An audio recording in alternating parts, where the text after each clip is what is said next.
Trabalhar em casa ou onde quer que você esteja é algo possível, mas deve ser bem regulado para que você não tenha prejuízo quanto aos seus direitos. A realidade do teletrabalho passou a ser amplamente utilizada, principalmente após a atual pandemia em 2020 no mundo. Mas você precisa ver esse vídeo até o final para sentir se é um bom caminho para você, seja na iniciativa privada, seja como servidor público, para quem tem vínculo, não é? Veja que no dia 8 de agosto, conforme a agência Câmara de Notícias, deputados e servidores voltaram a cobrar a regulamentação do teletrabalho e, dentro dessas perspectivas, os convidados apontaram as melhorias necessárias para o funcionamento do teletrabalho e comentaram as pautas do Congresso pós-pandemia, como as reformas administrativa e tributária. E os deputados aí, gestores públicos e representantes de servidores voltaram a cobrar a regulamentação do teletrabalho. Eles participaram do 8º debate sobre o serviço público em tempos de pandemia, que foi promovido pela Frente Parlamentar Mista do Serviço Público. Na ocasião, ressaltou aí um dos deputados que o teletrabalho ele é uma necessidade no momento, mas temos que dar todas as condições políticas para o Poder Legislativo Federal disciplinar os detalhes, as vicissitudes, o alcance e todas as nuances do teletrabalho. Para esse parlamentar, foi comprovado que essa modalidade tem aumentado a produtividade, mas tem-se que ver com quem vai ficar o encargo dos insumos para que se operacionalize o teletrabalho. O coordenador jurídico do Sindicato dos Servidores do Poder Judiciário Federal e Ministério Público da União, o Sindjuf-MS, ele destacou que até o advento da pandemia, o teletrabalho, do ponto de vista da administração pública, pelo menos no âmbito do Poder Judiciário, era entendido como se fosse um favor aos servidores. Para o diretor aí, com relação com a pandemia, veio mostrar que essa modalidade pode ser uma ferramenta de mudança, mas ele ressaltou que é necessário rever pontos da legislação, como por exemplo, quando cobra maior produtividade ou atribui ao trabalhador os gastos com o material. Assim também o secretário-geral do Sindicato dos Trabalhadores Públicos Federais no Mato Grosso do Sul, o Sindicep-MS, ele destacou que cobrou uma regulamentação porque o teletrabalho é uma necessidade, porém é necessário regulamentar essa necessidade do ponto de vista legislativo com a participação da sociedade, dos servidores e dos organismos representativos do serviço público nos âmbitos municipal, estadual e federal. Várias propostas estão em tramitação na Câmara dos Deputados e já buscam criar regras para o trabalho em casa, entre eles o PL 3915, que obriga o empregador a disponibilizar infraestrutura e equipamentos necessários ao teletrabalho, e o projeto 561, que prioriza o regime de teletrabalho para empregados que tenham filhos de 3 anos de idade ou menos. Mas se discute a perda de direitos que pode resultar, e alguns parlamentares demonstraram ainda preocupação com a possibilidade de perda de direitos trabalhistas na regulamentação do teletrabalho. Alguns parlamentares destacaram que não concordam com a perda dos direitos adquiridos, principalmente os que foram conquistados após tantas lutas. A reformulação do modelo de administração pública afeta toda a sociedade, por isso é necessário discutir muito e chegar a um entendimento. Ele destaca que temos um governo extremamente conservador e sem algum compromisso com os servidores. A sensação que ele tem é que o governo quer terceirizar tudo e isso será um grande prejuízo. Ele acrescenta que a reforma da Previdência foi um exemplo de desmonte aí dos direitos dos trabalhadores, e outro parlamentar na ocasião dispôs que eles estão vivendo aí, estamos num período de grandes retrocessos e de desmonte do Estado brasileiro e do próprio serviço público no Brasil. A partir do governo Temer, que ele falava, tiveram uma série de medidas que vieram atacar as conquistas dos trabalhadores e direitos consagrados, com a aprovação de projetos como a reforma trabalhista, a lei das terceirizações, a diminuição da realização de concursos públicos, além da reforma da Previdência. A Frente Parlamentar mista dos serviços públicos aí ligados aí, é coordenada pelo senador Paulo Paim, pela Zenaide Maia e pelos deputados aí a Alice Portugal e o Danilo Cabral, né? E foi criado em 2007. Esse grupo ele é atualmente formado por 255 deputados federais, 21 senadores e 60 entidades parceiras representativas da sociedade civil, e atua em prol do fortalecimento do serviço público, na preservação do direito dos servidores. Hoje esse material faz parte dos criativos que eu tenho produzido gratuitamente e postado nas minhas redes sociais diariamente, com milhares de participantes por dia, para os quais você está convidado. Basta procurar nas minhas redes sociais, Clóvis Renato Direitos, Clóvis Renato Direitos Humanos, ou visitar a minha página clovisrenato.com.br. É um material raro pela abordagem que envolve teoria e prática, que venho desenvolvendo na academia, desde o doutorado em Direito da Universidade Federal do Ceará, até a atuação constante como advogado de entidades sociais, sindicais e outras na defesa e efetivação dos direitos humanos. Eu tenho uma gratidão aos milhares de participantes aí em minhas redes, em média aí por semana, nos cursos que eu tenho oferecido. E veja, na página clovisrenato.com.br, receba o seu, acompanhe o canal, seja informado dos novos que eu vou lançando com um número limitado de participantes e um período curto de lançamento a cada vez. Venha participar comigo e pessoas como nós que procuram ser melhores do que nós mesmos a cada dia, sem querermos ser melhores do que ninguém. Aprendemos e colocamos em prática o que compreendemos ser melhor para um mundo cada vez mais justo e solidário. Tudo bem aos que pensam diferente, vamos buscar os consensos e crescer juntos. E hoje vamos começar a navegar no mar do teletrabalho tão questionado na atualidade. E aí um abraço para a Eveline, servidora da UFC, que sugeriu isso. As conceituações sobre teletrabalho são variadas e se encontram em um processo de formação evolutiva, não existindo um consenso por parte dos estudiosos do assunto no que tange a uma definição precisa e, se possível, generalizada. Mas as divergências mais específicas ocorrem em relação à utilização ou não de tecnologias de informação e comunicação e na periodicidade da quantidade de horas mês dispendidas em atividades que são desenvolvidas fora do escritório tradicional. Vou optar aqui por adotar a definição da Organização Internacional do Trabalho, que define como a forma de trabalho efetuada em lugar distante do escritório central ou do centro de produção, que permita a separação física e que implique o uso de uma nova tecnologia facilitadora da comunicação. Os dados sobre teletrabalho eles vêm sendo observados pela OIT, conforme um relatório de 2017, quando o relatório da OIT destacou oportunidades e desafios na expansão do trabalho à distância. A agência da OIT ressaltou que a expansão do uso de tecnologias digitais como smartphones, tablets, laptops e computadores desktop para trabalhar à distância, seja em casa ou em outros lugares, está rapidamente transformando o modelo tradicional de trabalho. Essa tendência ela pode melhorar o equilíbrio entre a vida profissional e pessoal e reduzir o tempo de deslocamento e aumentar a produtividade, mas também pode resultar em horas de trabalho mais longas, maior intensidade de trabalho e interferência no trabalho em casa, segundo um novo relatório lançado em 2017.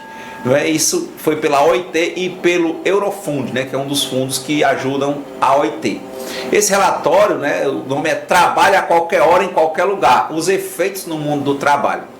O título já sintetiza uma pesquisa realizada pelas duas organizações em 15 países, incluindo Brasil, Estados Unidos, Argentina, Índia, Japão e 10 Estados-membros da União Europeia: a Bélgica, França, Finlândia, Alemanha, Hungria, Itália, Holanda, Espanha, Suécia e o Reino Unido.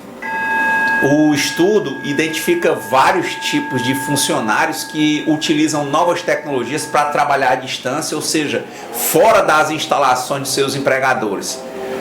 As subcategorias desse grupo incluem pessoas que trabalham em casa regularmente, trabalham de casa, pessoas que trabalham de casa ocasionalmente e pessoas que trabalham de outros lugares com frequência. Aí essa frequência é a incidência de pessoas que trabalham à distância varia substancialmente de 2 a 40% dos trabalhadores, dependendo do país, ocupação, setor e frequência com que eles se envolvem nesse tipo de trabalho. Em toda a União Europeia, uma média de cerca de 17% dos trabalhadores trabalham à distância. Na maioria dos países, proporções maiores de trabalhadores trabalham à distância apenas ocasionalmente e não de maneira regular.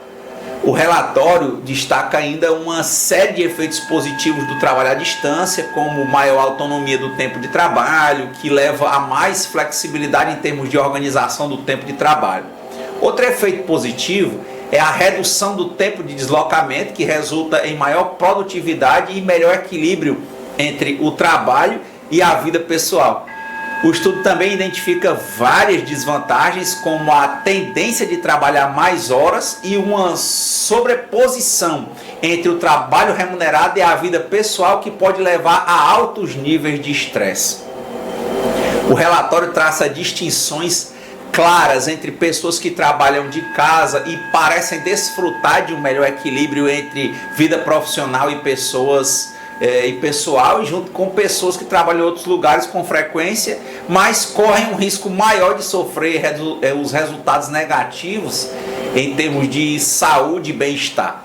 Eles destacam que o relatório mostra que o uso de tecnologias modernas de comunicação facilita um melhor equilíbrio entre vida profissional e pessoal, mas ao mesmo tempo ele diminui os limites entre o trabalho e a vida pessoal, dependendo do local de trabalho e das características das diferentes ocupações. Isso aí os especialistas da OIT falam. Então, agradecendo mais uma vez a Eveline trazer essa provocação aqui para o canal.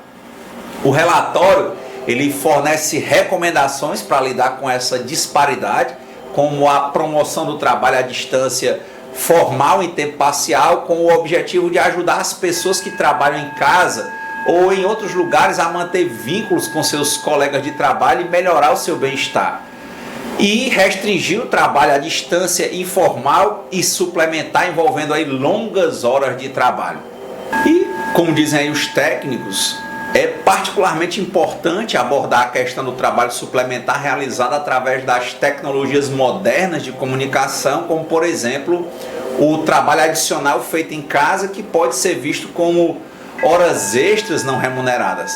Nesse caso também é importante garantir que os períodos mínimos de descanso sejam respeitados, a fim de evitar efeitos negativos sobre a saúde e o bem-estar dos trabalhadores. Isso aí foi inclusive dito pelo Oscar Vargas da Eurofund no relatório.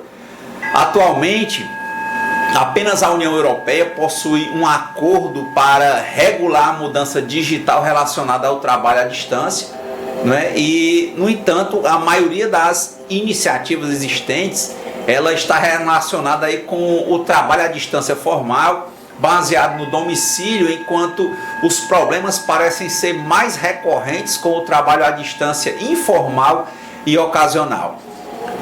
À medida que o trabalho à distância se torna mais proeminente, também aumenta a necessidade de se desconectar para separar o trabalho remunerado da vida pessoal. A França e a Alemanha já começaram a analisar acordos negociados dentro das empresas e a legislação, tanto existente quanto nova, por exemplo, como o direito de se desconectar na revisão mais recente do Código de Trabalho francês. No futuro, isso pode resultar em medidas concretas para tornar a vida profissional menos difusa, como desligar servidores de computadores fora do horário de trabalho para evitar e-mails durante os períodos de descanso e feriados, o que já está acontecendo em algumas empresas. Já no título do relatório vem o caráter dúplice dessa modalidade de trabalho. Veja, trabalhar em qualquer momento e em qualquer lugar. Consequências no âmbito laboral. Veja que ele está ou em inglês, ou francês, ou espanhol. Vamos fazendo a tradução livre, Vamos aqui aos trechos desse relatório de 2017 para observarmos em perspectiva mundial o que se generalizou aí com esse processo da pandemia. Mas veja que já em 2017 já era uma preocupação da OIT. Diz que as novas tecnologias de informação e comunicações, elas têm revolucionado o trabalho e a vida cotidiana no século XXI, e o que permitem às pessoas conectar-se com seus amigos, sua família, companheiros de trabalho e chefes em qualquer momento. Lógico que também facilitam a intromissão do trabalho remunerado nos espaços e tempos normalmente reservados para a vida pessoal. A desvinculação do trabalho, esse trabalho remunerado dos espaços tradicionais, tem sido um fator crucial para o desenvolvimento. Hoje em dia o trabalho tem, em termos gerais, esse trabalho de conhecimento se fundamenta em grande medida na internet e se desenvolve praticamente em qualquer lugar, em qualquer momento. Essa nova independência especial tem transformado o papel da tecnologia no meio ambiente do trabalho, oferecendo novas oportunidades e novos desafios, logicamente. Esse informe examina a relação entre o teletrabalho e o trabalho mediante as tecnologias móveis, não é? E ele pode se definir aí como o uso dessas tecnologias, como telefones inteligentes, tablets, ordenadores portáteis, ordenadores de sobremesa, né, que eles chamam, para trabalhar fora das instalações da empresa. O informe sintetiza as investigações realizadas pela rede de corresponsáveis europeus da Eurofund em 10 Estados-membros, que já falamos há pouco. E é importante que você leia. Se você não conseguir no francês ou no inglês, lembre-se, tem em espanhol, são as 3 línguas oficiais. Basta colocar na internet e baixar todo o relatório. Esses corresponsáveis, eles podem analisar e resumiram as conclusões das datas e dados da biografia e bibliografias que eles foram utilizando, na verdade, e ele classifica os trabalhadores em função do lugar de trabalho, seja casa, né, ou outra ocupação, e a intensidade e a frequência fora das dependências da empresa. Eles se identificaram aí os seguintes grupos, por exemplo, pessoas que trabalham regularmente desde a sua casa com essas tecnologias, os trabalhadores ocasionais com uma mobilidade, frequência do trabalho fora das instalações da empresa a nível baixo, e os trabalhadores com alta frequência de trabalho desde distintas habitações, incluindo a casa deles. O alcance da adoção dessa fórmula de trabalho tecnológico e os distintos países e seus efeitos com o tempo de trabalho, o rendimento, a conciliação entre a vida laboral e pessoal, a saúde e o bem-estar se analisam mediante a informação procedente dos estudos nacionais e complementada pelos dados que eles encontram aí nesse relatório sobre as condições de trabalho. O informe também examina as iniciativas políticas que estão sendo empreendidas pelos governos, os interlocutores sociais e as empresas em relação a esse trabalho tecnológico e podem contribuir ao desenvolvimento de políticas eficazes, né, exatamente nesse ambiente de digitalização, né, para tentar condições justas de trabalho digno na Europa e em outras regiões do mundo, e agora principalmente pensando aqui nessa pandemia. As conclusões principais, né, estão relacionadas com os avanços tecnológicos registrados nos países, também com a estrutura econômica e a cultura de trabalho existente. Entre os países analisados nesse informe, eles apresentam proporções elevadas, por exemplo, de desenvolvimento na Finlândia, Japão, Países Baixos, Suécia, Estados Unidos, e em geral a incidência varia consideravelmente entre 2% e 40% dos trabalhadores, dependendo do país, a profissão e o setor e a frequência com que os trabalhadores participam dessa modalidade de emprego. Na União Europeia, por exemplo, e nos arredores, 17% dos trabalhadores desempenham a sua atividade profissional em algum tipo de tecnologia. E a maioria, isso lá em 2017, né, a maioria dos países, em maior percentual de trabalhadores, eles recorrem a essas tecnologias ocasionalmente, né, e de maneira regular para alguns casos. Né, profissionais, diretivos, também há um significativo quantitativo de trabalhadores na administração pública, e isso hoje está bem ampliado, e quanto ao gênero é mais possível que sejam os homens, né? Isso lá em 2017, do que as mulheres, e mais frequentes sejam as mulheres do que optem pelo teletrabalho em casa, né? Quer dizer, está acontecendo mais com homens, né? Isso desde 2017, agora está generalizado, e com as mulheres era quando dava-se a opção, elas preferiam o teletrabalho, até porque tem essas questões de várias jornadas que também têm sido combatidas pela OIT. A respeito dos efeitos positivos desse trabalho, se incluem a redução dos tempos de deslocamento de casa para o trabalho, o aumento da autonomia e o quanto ao tempo de trabalho, o que permite uma maior flexibilidade da organização do tempo de trabalho, a melhoria das condições entre a vida laboral e pessoal em geral e um aumento da produtividade. As empresas se beneficiam dessa uma melhor colocação, que pode levar a um aumento da motivação, uma redução da rotação profissional na empresa, uma melhora da produtividade e eficiência, e a redução também da necessidade de espaço lá na empresa, né, e junto aos associados, né, empregados e tal. Entre também importante citar a tendência de trabalhar mais horas, né, a superposição entre trabalho remunerado e a vida pessoal, uma interferência do trabalho em casa e, como consequência, a intensificação do trabalho. A gente vai até dar umas palavras sobre isso no final, com relação à Instrução Normativa 65 de 2020, que trata, inclusive, elidindo pagamento de horas extraordinárias para servidores públicos federais aqui no Brasil que estão nessa modalidade, né? Então há várias modalidades, né? Uma perspectiva dentro também trazendo de novo para o gênero, no caso de voltarmos à normalidade pós-pandemia, né? De quem vai poder escolher e quem não vai. No momento não está sendo muito uma escolha, né?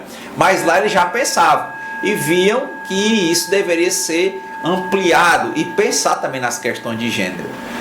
As conclusões sobre os efeitos desse trabalho, elas são muito ambíguas e estão relacionadas com a interação entre o uso das tecnologias e o lugar de trabalho em determinados setores laborais, e essa questão dos limites entre a vida pessoal e a vida laboral e as características distintas das profissões.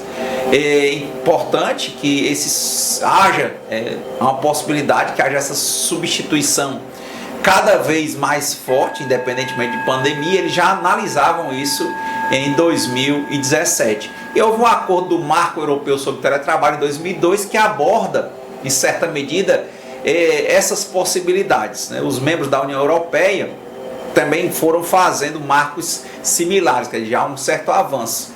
Alguns países eles têm empreendido iniciativas que abordam as condições de trabalho dos trabalhadores e trabalhadoras, e logicamente a maioria dos trabalhadores no teletrabalho eles estão em casa, né? E iniciativas muito recentes, os governos, os interlocutores sociais, as empresas têm se empenhado em abordar outros aspectos, tais como o trabalho informal e as horas suplementares, através de medidas que limitem o trabalho, o teletrabalho, né? Para que não haja esse estresse constante, esse trabalho sem fim.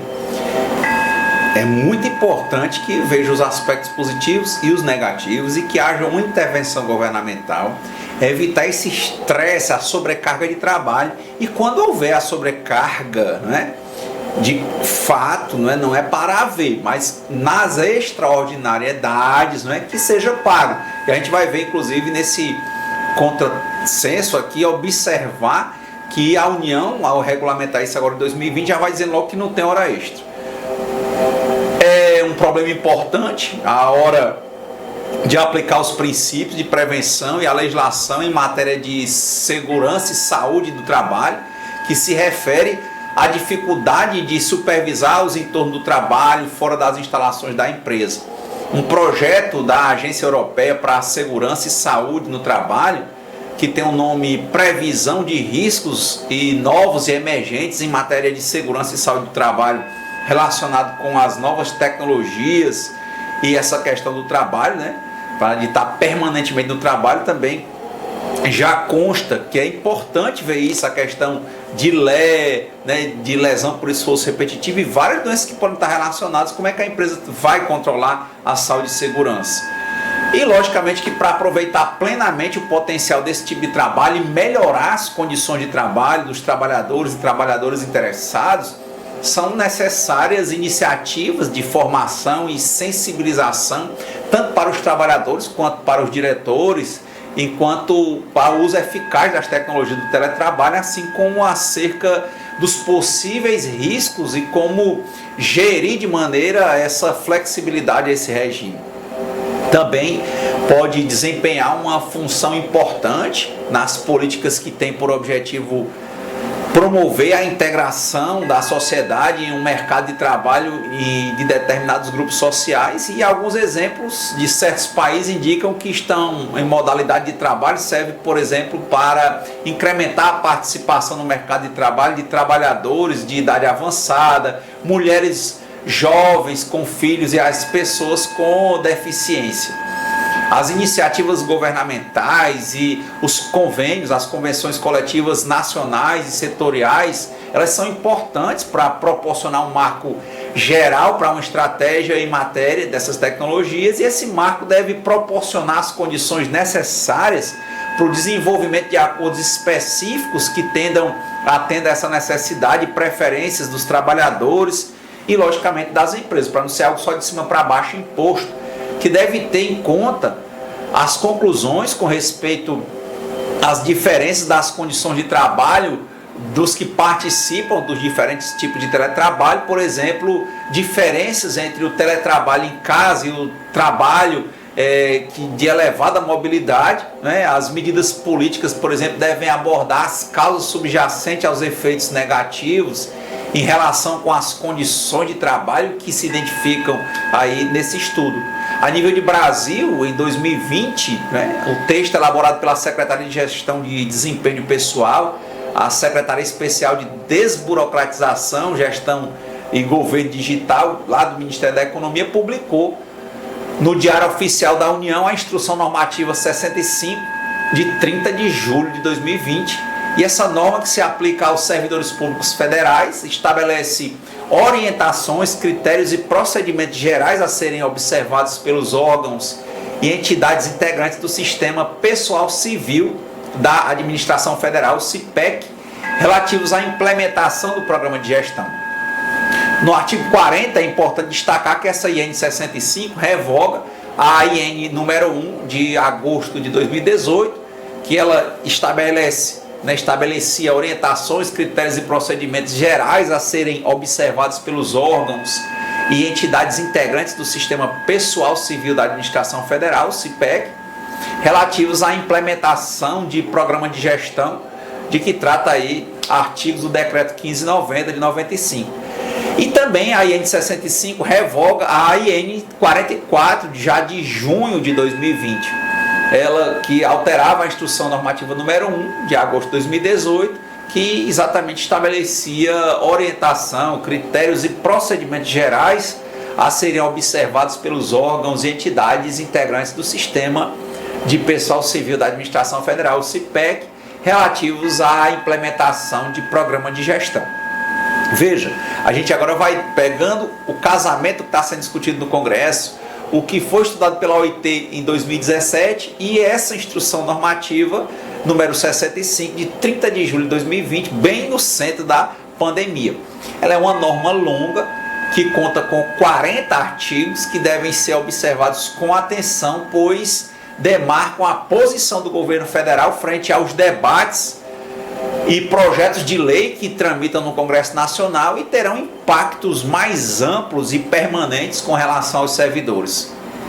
Uma das marcas tem sido a falta de diálogo social entre o governo e as entidades representativas dos servidores. De regra, quando as reuniões acontecem, os pontos de vista das entidades não têm sido devidamente considerados para a efetiva integração normativa.